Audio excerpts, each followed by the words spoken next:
Let me now say a few words about color schemes.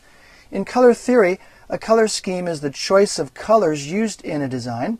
For example, the use of a white background with black text on top of it is probably the most basic and commonly used color scheme in most web pages. Color schemes are used to create style and appeal. There's no faster way to create an ugly website than to choose an unattractive color scheme.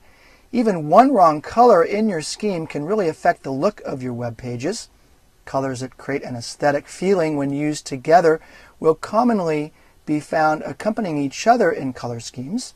A basic color scheme will use two colors that look appealing together.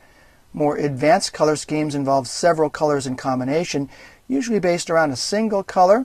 For example, text with colors like these browns together with maybe some blue, lighter blue and darker blue as highlighting contrasts, arranged together on a black background, will constitute a color scheme.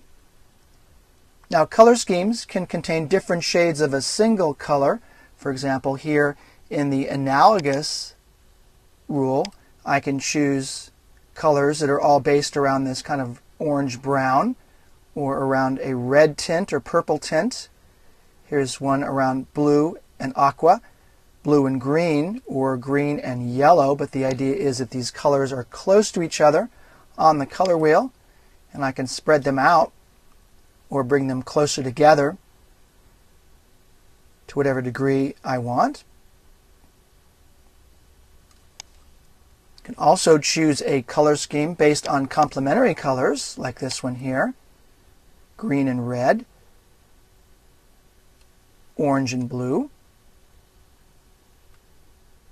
purple and green, or based on a triad of colors, three colors here, brown, orange, and blue, yellow, purple, and kind of an aqua blue, and so on. The key concept here is that all websites should be built using a predetermined color scheme. Now, if you're not a professional designer and do not have deep experience with creating attractive color schemes, you don't know a lot about color theory, then I recommend that you visit an online color scheme generator like this one from Adobe, http://cooler or color.adobe.com, spelled with a K-U-L-E-R there in front.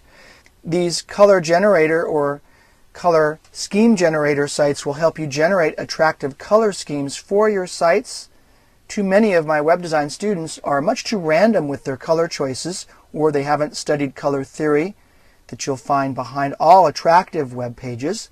Other common problems include pages that use too many colors, or perhaps they choose one or two colors that don't look good together or don't look good with other colors in their scheme.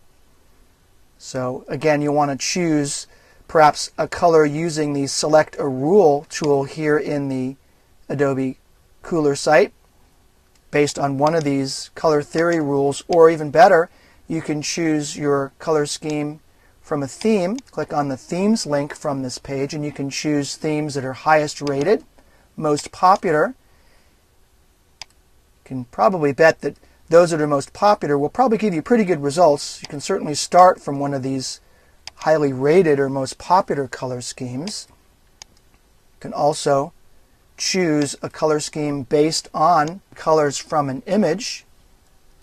Click on the Create link here and then choose From an Image, and you can install or load an image here into the Cooler site and then base your palette on colors from that image like I'm doing here. And it's changing the color choices down below here. The main idea here is that there are quite a number of tools, online tools, books and magazines and articles that can help you find attractive color schemes for your web pages. The other big idea is that once you have settled on a set of colors that will constitute your website color scheme, you'll need discipline to restrict your colors to those in your palette. Drifting away from your color scheme when creating your web content defeats the whole purpose of a color scheme in the first place. Once you've found your color scheme using one of these web-based tools, Notice that most of them include the hex values for each color as well as the RGB values that you can then use in your HTML code to recreate these exact colors. So you make sure that you get that color information accurately. So by all means, spend some time carefully choosing the colors that will go into your scheme that you'll reproduce on your web pages.